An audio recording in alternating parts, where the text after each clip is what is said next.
నాగర్ కర్నూలు సభలో కేటీఆర్ మాట్లాడుతున్నారు, లైవ్ చూద్దాం. ప్రత్యేక ప్రతినిధిగా ఉన్న గౌరవ పెద్దలు డాక్టర్ మందా జగన్నాథ్ గారు, గౌరవ జిల్లా పరిషత్ చైర్మన్ బండారి భాస్కర్ గారు, గౌరవ శాసనసభ్యులు పెద్దలు మరి జనార్దన్ రెడ్డి గారు.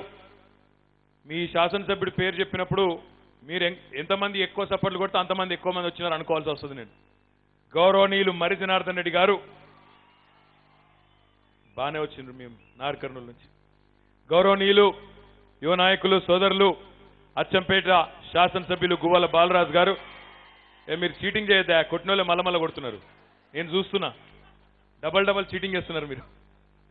గౌరవనీయులు కల్వకుర్తి శాసనసభ్యులు పెద్దలు అన్నా జైపాల్ యాదవ్ గారు, గౌరవనీయులు గద్వాల శాసనసభ్యులు బండ్ల కృష్ణమోహన్ రెడ్డి గారు, గౌరవనీయులు అలంపూర్ శాసనసభ్యులు డాక్టర్ అబ్రహాం గారు, గౌరవనీయులు పెద్దలు తెలంగాణ ఉద్యమంలో ఆనాడు కాంగ్రెస్ ప్రభుత్వంలో తన మంత్రి పదవిని వదిలేసి తర్వాత కేసీఆర్ గారి నాయకత్వంలో ఈరోజు నాగర్ కర్నూలు పార్లమెంట్ పరిధిలో మరి 7 స్థానాల్లో మనం 6 గెలుచుకున్నామంటే దానిలో కూడా కీలకమైన పాత్ర పోషించిన పెద్దలు మాజీ మంత్రివర్యులు అన్న జూపల్లి కృష్ణారావు గారు, అదే రకంగా వేదిక పైన ఆసీనులైన గౌరవ శాసన మండలి సభ్యులు ప్రభుత్వ విప్ పల్లా రాజేశ్వరరెడ్డి గారు, గౌరవ శాసన మండలి సభ్యులు పెద్దలు కర్నే ప్రభాకర్ గారు, గౌరవనీయులు నారాయణ రెడ్డి గారు, మక్తల్ శాసనసభ్యులు చిట్టెం రామ్మోహన్ రెడ్డి గారు, గౌరవ శాసన మండలి సభ్యులు సౌమ్యులు, అందరికి కూడా ఆప్తులు అజాత శత్రువు దామోదర్ రెడ్డి గారు, గౌరవనీయులు పెద్దలు కరీంనగర్ జిల్లా పరిషత్ అధ్యక్షురాలు సోదరి శ్రీమతి తుల ఉమ గారు, వేదిక పైన ఆసీనులైన వివిధ కార్పొరేషన్ల చైర్మన్లు శివకుమార్ గారు, వెంకటేశ్వర రెడ్డి గారు, తిమ్మప్ప గారు, ఇంకా వేదిక పైన ఆసీనులైన మాజీ శాసనసభ్యులు గట్టు భీముడు గారు, వేదిక పైన ఉన్న మహామహులందరికీ పేరు పేరున పోచంపల్లి శ్రీనివాసరెడ్డి గారికి ఇంకా పేరు పేరున మన శాసన మండలి సభ్యులు నారాయణ రెడ్డి గారు, నువ్వు చిన్నగున్నావు దూరం ఉన్నావు కనబడతలేవు బాస్, నేనేం చేయాలి, నారాయణ రెడ్డి గారికి చెప్పిన రెండోసారి ప్రత్యేకంగా చెప్పిన నారాయణ రెడ్డి నీకోసం. అదే రకంగా మాజీ ఎమ్మెల్యే ఇందిరా గారికి, ఇంకా వేదిక ముందున్న పాత్రికేయ మిత్రులకు, బాగా ఎండగా ఉన్నా చాలా ఓపికగా 7 నియోజకవర్గాల నుండి కూడా విచ్చేసి చాలా ఉత్సాహంగా ఈ కార్యక్రమంలో పాల్పంచుకుంటున్న మా అన్నదమ్ములకు అక్క చెల్లెలందరికీ మీ ఉద్యమ స్ఫూర్తికి శిరస్సు వంచి నమస్కారం చేసుకుంటా ఉన్నాను. ముఖ్యంగా మీ మరి జనార్దన్ రెడ్డి గారైతే నిన్న మీరేదో కరీంనగర్ అన్నారు, మెదక్ అన్నారు, ఈ రెండింటికంటే ఒక ఓటు మేమే ఎక్కువ తీసుకుని చూపెడతామనే మాట కూడా వారు చెప్పడం జరిగింది. చాలా చాలా సంతోషం. ఒకవేళ అదే కానీ నిజమైతే తప్పకుండా అందరికంటే ఎక్కువ ఆనందించే వ్యక్తి ఈ రాష్ట్రంలో ఎవరైనా ఉన్నారంటే మన ముఖ్యమంత్రి కేసీఆర్ గారు అనే మాట ఈ సందర్భంగా నేను మీకు విజ్ఞప్తి చేస్తా ఉన్నా. ఎందుకు ఈ మాట అంటా ఉన్నా అంటే ఏ కారణంతోనో కానీ మనకి గడిచిన 3 పార్లమెంట్ ఎన్నికల్లో నాగర్ కర్నూలు నియోజకవర్గంలో మన జెండా ఎగరలేదు. 2004లో ఆనాడు అప్పుడు అభ్యర్థి గారి తప్పిదం వల్ల ఆనాడు మనకు పార్టీ గుర్తు రాలేదు, కారు గుర్తు రాలేదు, టెంకాయ గుర్తు మీద పోటీ చేయడం జరిగింది. 2009లో కూడా ఆనాడు ఆ పొత్తు కలిసి రాక పొత్తు వికటించి ఆనాడు కూడా మనకు విజయం దక్కలేదు. 2014లో నిజానికి మనం గెలిచినాం, సాంకేతికంగా ఓడిపోయినాం కానీ నిజానికి గెలిచినాం. ఓటమి పాలైంది 16,000తో, కానీ ఆ ఆటో గుర్తొచ్చి 50-60 ఓట్లు వేసుకొని పోయిన మాట కూడా మీ అందరికీ తెలుసు. కాబట్టి 3 సార్లు మనకు నాగర్ కర్నూలు పార్లమెంటు నియోజకవర్గ పరిధిలో విజయ అవకాశం దక్కలేదు.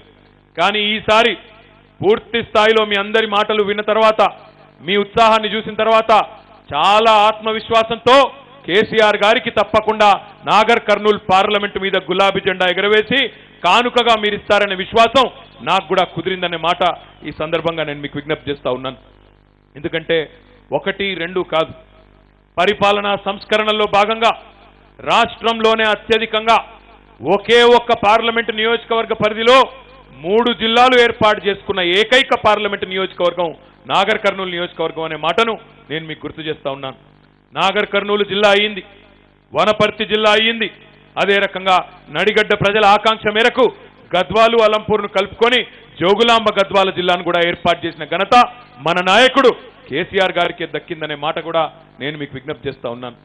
1-2 కాదు, సంక్షేమ కార్యక్రమాలు కానీ అభివృద్ధి కార్యక్రమాలు కానీ గడిచిన 5 సంవత్సరాలుగా 2014 జూన్ నుంచి ఈ రోజు వరకు చూసినట్టయితే 1-2 కాదు, అద్భుతమైన సంక్షేమ కార్యక్రమాలు.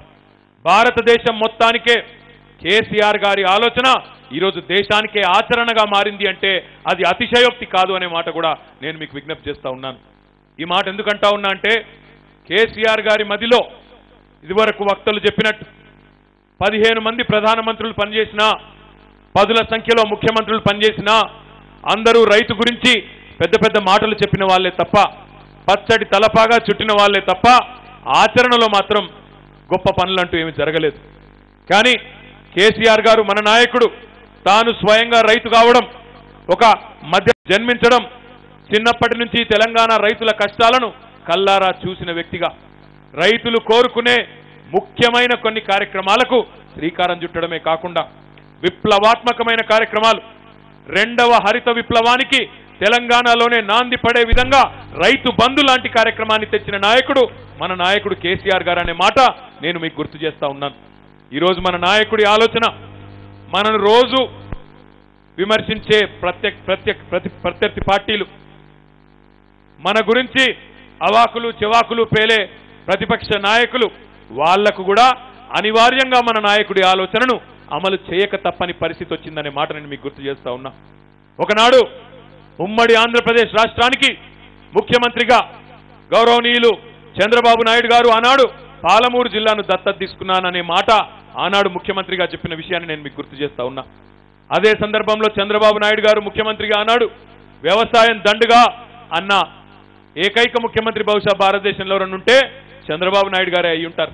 అట్లాంటి చంద్రబాబు నాయుడు కూడా తెల్లారి లేస్తే టెలికాన్ఫరెన్స్ పెట్టి కేసీఆర్ గారి మీద, మన పార్టీ మీద టన్నుల కొద్దీ ఈరోజు ఆంధ్రప్రదేశ్లో దుమ్మెత్తిపోస్తున్న చంద్రబాబు నాయుడు కూడా దిక్కులేక విధి లేక అనివార్యంగా మన రైతు బంధును కాపీ కొట్టి పేరు మార్చి అన్నదాత సుఖీభవ అని ఆంధ్ర రైతులకు అంతో ఇంతో మేలు చేసే ప్రయత్నం చేస్తా ఉన్నాడంటే అది కేసీఆర్ సెలవు కాదా?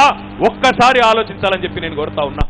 అదే రకంగా భారత ప్రధానమంత్రి నరేంద్ర మోడీ గారు ఆయన 4.5 ఏళ్ల పాటు చేసిందేమీ లేదు, దేశానికి రైతులకు చేసిందేమీ లేదు ముఖ్యంగా.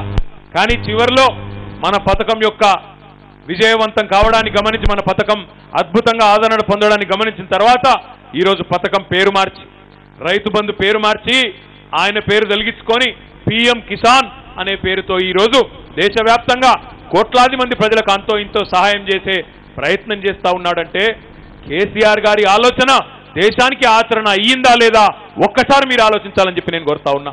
1-2 కాదు, ఆదర్శవంతమైన సంక్షేమ కార్యక్రమాలు, అద్భుతమైన అభివృద్ధి కార్యక్రమాలు, పేదలకు అపారంగా న్యాయం చేసే కార్యక్రమాలు చాలా పెద్ద ఎత్తున మనం చేసుకుంటా ఉన్నాం.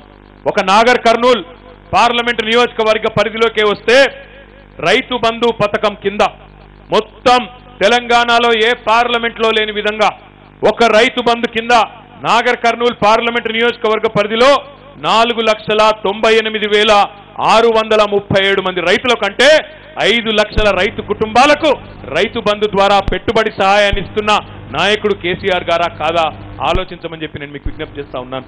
అదే రకంగా ఆసరా నిజంగా ఎంత గొప్పగా అనిపిస్తుందంటే, మొన్న శాసనసభ ఎన్నికల సందర్భంగా చాలా టీవీ ఛానళ్లు, చాలా మీడియా సంస్థల వాళ్ళు ఊళ్ళల్లోకి పోయినారు, వృద్ధులతో మాట్లాడినారు. నాకు బాగా గుర్తున్నది, నాగర్ కర్నూలు నియోజకవర్గంలో ఒక పెద్ద మనిషి, ఒక పెద్దవ్వ చెప్పిన మాట నాకు బాగా గుర్తున్నది. అవ్వ డైరెక్ట్ గా అన్నది, కాంగ్రెస్ వాళ్ళు పోయి ఓట్లు అడిగితే అన్నది, మీకెందుకేస్తాం, నా పెద్ద కొడుకు కేసీఆర్ పుణ్యమా అని చెప్పి ఈరోజు నా కడుపులోకి, నా నోట్లోకి 3 ఏళ్లు పోతున్నాయంటే 3 పూటలా తినగలుగుతున్నా అంటే నా పెద్ద కొడుకు కేసీఆర్ పుణ్యం అని చెప్పి ఈరోజు ఆ పెద్ద మనుషులు దీవెన ఇస్తా ఉంటే గర్వంగా అందరం కూడా ఫీల్ అవుతా ఉన్నాం. పెద్ద మనుషులు, గీత కార్మికులు, నేత కార్మికులు, ఒంటరి మహిళలు, బోధకాలు, వ్యాధితో బాధపడేవారు, ఇంకా ఎన్నో లక్షల మందికి, 43 లక్షల మందికి 1000 రూపాయల పెన్షన్ అందుతా ఉంటే ఆ 43 లక్షల మందిలో ఒక్క నాగర్ కర్నూల్ పార్లమెంట్ నియోజకవర్గ పరిధిలోనే 2,66,030 మందికి ఆసరా పెన్షన్లు అందుతున్న మాట నేను మీకు ఈ సందర్భంగా విజ్ఞప్తి చేస్తా ఉన్నా. అతి త్వరలో రాబోయే ఆర్థిక సంవత్సరంలో అయితే ఏప్రిల్ మాసంలో కానీ మే మాసంలో కానీ ఆ 1000 రూపాయలు కూడా రెట్టింపయ్యి 2016 రూపాయలు వారికి అందబోతున్న మాట కూడా మీ ద్వారా ఈరోజు నాగర్ కర్నూలు పార్లమెంట్ నియోజకవర్గ పరిధిలోని మా అవ్వలకు మా తల్లులకు వారందరికీ కూడా నేను తెలియజేస్తా ఉన్నాను, విజ్ఞప్తి చేస్తా ఉన్నాను. అదే మాదిరిగా 65 సంవత్సరాల వయసు ఏదైతే గతంలో ఉండేదో పెన్షన్ ఇచ్చేదానికి, దాన్ని కూడా మన గౌరవ ముఖ్యమంత్రి గారు మొన్ననే నిరంజన్ రెడ్డి గారు, శ్రీనివాస్ గౌడ్ గారు పాల్గొన్న కేబినెట్ సమావేశంలో నిర్ణయం తీసుకొని ఆ 65 ఏళ్ల వయోపరిమితిని తగ్గించి 57 ఏళ్లకే చేయడం వల్ల మరొక 8 లక్షల మందికి ఆసరా పథకం ద్వారా ప్రయోజనం రాబోతున్నదనే మాట కూడా ఈ సందర్భంగా నేను మీకు విజ్ఞప్తి చేస్తా ఉన్నాను.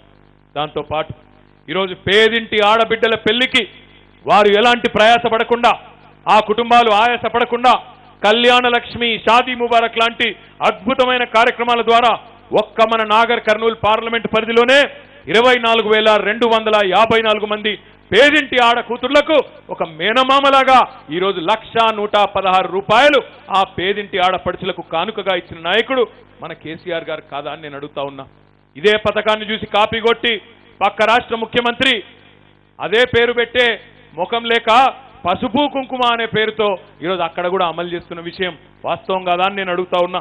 అదే రకంగా చెప్పుకుంటూ పోతే 1, 2 కాదు, ప్రభుత్వ ఆసుపత్రుల మీద, ప్రభుత్వ వైద్య వ్యవస్థ మీద విశ్వాసం సన్నగిలిన రోజుల్లో నేను రాను బిడ్డో సర్కారు దవాఖానకని సినిమా కవులు పాటలు రాసిన నేపథ్యంలో ఈరోజు కేసీఆర్ కిట్లు ప్రవేశపెట్టడం ద్వారా 15,927 మంది ఆడపడుచులకు నాగర్ కర్నూలు పార్లమెంట్ పరిధిలోనే కేసీఆర్ కిట్లు అందజేసి మగబిడ్డ పుడితే 12,000 రూపాయలు, ఆడకూతురు పుడితే 13,000 రూపాయలు అందించి ప్రభుత్వ ఆసుపత్రుల మీద, ప్రభుత్వ వైద్య వ్యవస్థ మీద ప్రజల్లో విశ్వాసం పెంచింది మన నాయకుడు కేసీఆర్ గారు కాదా? ఒక్కసారి మీరు ఆలోచించాలని చెప్పి నేను కోరుతా ఉన్నా. ఇవి మాత్రమే కాదు, పిల్లలు బాగుండాలి, చదువుకోవాలి, ముఖ్యంగా బలహీన వర్గాలకు సంబంధించిన పిల్లలు, ఎస్సీలు కావచ్చు, ఎస్టీలు కావచ్చు, బీసీలు కావచ్చు, అదే రకంగా మైనారిటీలు కావచ్చు, వారందరూ కూడా చదువుకుంటేనే ఒక తరం బాగా చదువుకుంటే భవిష్యత్ అంతా బంగారం అవుతుంది, బంగారు తెలంగాణ అవుతుందనే ఉద్దేశంతో ఒక నాగర్ కర్నూలు పార్లమెంటు నియోజకవర్గ పరిధిలోనే 45 గురుకుల పాఠశాలలు ఏర్పాటు చేసిన నాయకుడు మన ముఖ్యమంత్రి కేసీఆర్ గారు కాదా? మీరు ఆలోచించాలని చెప్పి నేను కోరుతా ఉన్నా. అదే రకంగా ఇంకా చెప్పాలంటే చాలా ఉన్నాయి. ఆరోగ్యశ్రీ ద్వారా 50,000 మందికి, మిషన్ కాకతీయ చెరువుల పునరుద్ధరణ ద్వారా నిజంగా ఇప్పుడు ఇక్కడికి వస్తూ ఉంటే, హెలికాప్టర్లో ఇక్కడికి వస్తూ ఉంటే నేను, పల్లా రాజేశ్వర రెడ్డి గారు, మిత్రులు పోచంపల్లి శ్రీనివాస్ రెడ్డి గారు, మంత్రివర్యులు శ్రీనివాస్ గౌడ్ గారు మహాసంబరపడ్డం. పైనుంచి వస్తుంటే ఎక్కడికక్కడ చెరువులు నిండు కుండలాగా నిండున్నాయి. బ్రహ్మాండంగా కృష్ణమ్మ జలాలు ఈరోజు పాలమూరు పొలాలకు పారుతుంటే, పాలమూరు పచ్చబడుతుంటే, ఆ నిండిన చెరువులను చూస్తుంటే మాకు కూడా కడుపు నిండినట్టు అయిందన్నమాట ఈ సందర్భంగా నేను మీకు విజ్ఞప్తి చేస్తా ఉన్నా. కానీ పాలమూరు పచ్చబడుతుంటే కొంతమంది కళ్ళు మాత్రం ఎర్రబడతా ఉన్నాయి, ముఖ్యంగా కాంగ్రెస్ నాయకుల కళ్ళు ఎర్రబారుతా ఉన్నాయి. నచ్చుతలేదు వాళ్ళకు. పాలమూరు ఎప్పటికీ వెనుకబడే ఉండాలి. పాలమూరు లేబర్ దేశమంతా ప్రాజెక్టులు కట్టాలి, నీటి ప్రాజెక్టులు, కానీ పాలమూరులో ప్రాజెక్టులు మాత్రం మేము కట్టమనే విధంగా వ్యవహారం చేసిన గత ప్రభుత్వాలు, కాంగ్రెస్ ప్రభుత్వం కానీ తెలుగుదేశం ప్రభుత్వం అర్థమైతలేదు వాళ్ళకు.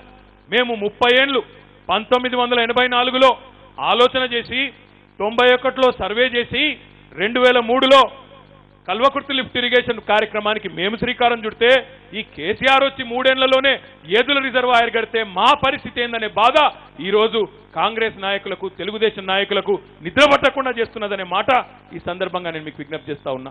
ఒకటి మాత్రం పక్క, ఎవరు ఏమనుకున్నా 25 టీఎంసీల నీటి కేటాయింపులున్న కల్వకుర్తిని పెంచి 40 టీఎంసీలు చేయడం మాత్రమే కాకుండా పాలమూరులోని ప్రతి ఎకరా బీడు భూమికి సాగునీరిచ్చేదాకా విశ్రమించకుండా పనిచేస్తాననే దృఢ సంకల్పంతో 40,000 కోట్లు కాదు, ఎన్ని వేల కోట్లైనా ఖర్చు చేసి పాలమూరు జిల్లాలో వలసలాగాలే పాలమూరు రైతు బిడ్డలు, రైతు కూలీలు, వ్యవసాయదారులు సంతోషంగా ఇక్కడే తమ భార్య పిల్లలతో ఇదే జిల్లాలో ఇదే నేల మీద గడపాలనే దృఢ సంకల్పంతో మన ముఖ్యమంత్రి కేసీఆర్ గారు ముందుకు పోతా ఉన్నారు. ఇప్పుడే రాములు గారు ఒక మాట అన్నారు మాట్లాడుతూ, ఆ విషయం కూడా చెప్పాల్సిన అవసరం ఉన్నది. ఇంకా చెప్పాలంటే చాలా చాలా ఉన్నాయి. పాలమూరులో నిజంగా ఈరోజు జరుగుతున్న కార్యక్రమాలు, అమలవుతున్న కార్యక్రమాలు 1, 2 కాదు, కానీ ఇంకా చేయాల్సిన పని కూడా చాలా మిగిలిన్నది.